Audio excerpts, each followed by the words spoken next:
Pengibaran bintang Kejora di Jayapura, Papua. 15 orang ditangkap polisi.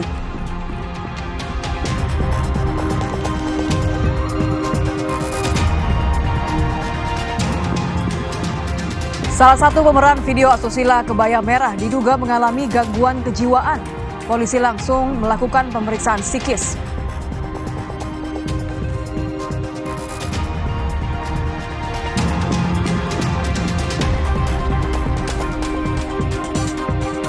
Bersaksi di persidangan perintangan penyidikan kasus Ferdy Sambo, pekerja harian lepas di Divisi Propam Polri, Arianto, menyebut Ferdy Sambo memiliki sifat temperamental.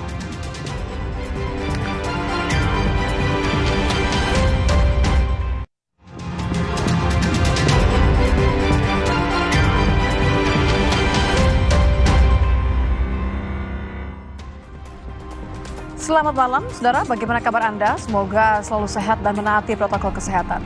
Selain 3 informasi utama tadi, Kompas Malam juga menghadirkan sorotan penting lainnya yang menjadi pilihan sepanjang hari ini. Bersama saya, Nitya Anissa, hanya di Kompas TV, independen, terpercaya. Kita ke informasi pertama. Kericuhan terjadi saat sekelompok orang diduga mahasiswa menggelar aksi mengibarkan bendera bintang Kejora di halaman kampus di Jayapura, Papua.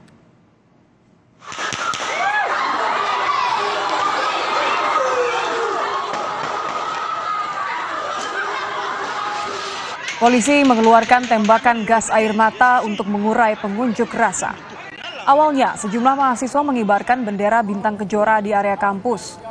Tak terima ditegur dosen untuk menurunkan bendera, pengunjuk rasa memukul dosen tersebut. Aksi itu pun dilaporkan ke polisi. Setibanya polisi di lokasi kemudian menangkap pelaku pemukulan, tetapi saat akan pulang, pagar ditutup dan sejumlah oknum melempari polisi.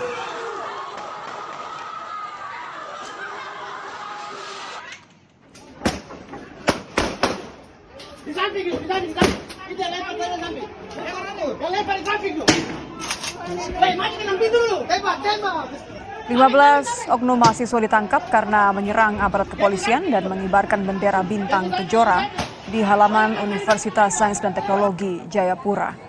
Selain itu, belasan mahasiswa juga terlibat dalam pemukulan terhadap dosen. Di antara 15 oknum mahasiswa yang ditangkap, terdapat sejumlah residivis kasus pengibaran bendera bintang Kejora di Gor Cendrawasih beberapa waktu lalu. Setelah anggota kita posisi sudah di dalam, sudah melarang mereka untuk bersosialisasi, pintu keluar ditutup. Kan di situ ada pintu gerbang, pintu keluar ditutup. Karena pintu gerbang ditutup, maka anggota Polres yang sudah ada di dalam melaporkan ke Polres, ke Kabakop, dan dari situ, dari kita langsung melakukan penebalan dalam arti kita ada BKO Brimob Nusantara untuk membantu kegiatan tersebut, ya, membantu kegiatan tersebut. Kegiatan juga tetap persuasif, ya, dihimbau agar itu kegiatan tidak benar dan seterusnya. Namun lagi-lagi yang diduga mahasiswa itu malah tidak terima baik dengan datangnya personel kita. Brimob Nusantara tidak terima baik karena kita mengkhawatirkan keselamatan anggota yang sudah di dalam maupun pihak rektorat. Maka untuk melerai massa supaya dia membubarkan diri, setelah dilakukan persuasif nggak bisa, kita melakukan upaya tegas sesuai dengan protap, yaitu dengan mengeluarkan gas air mata.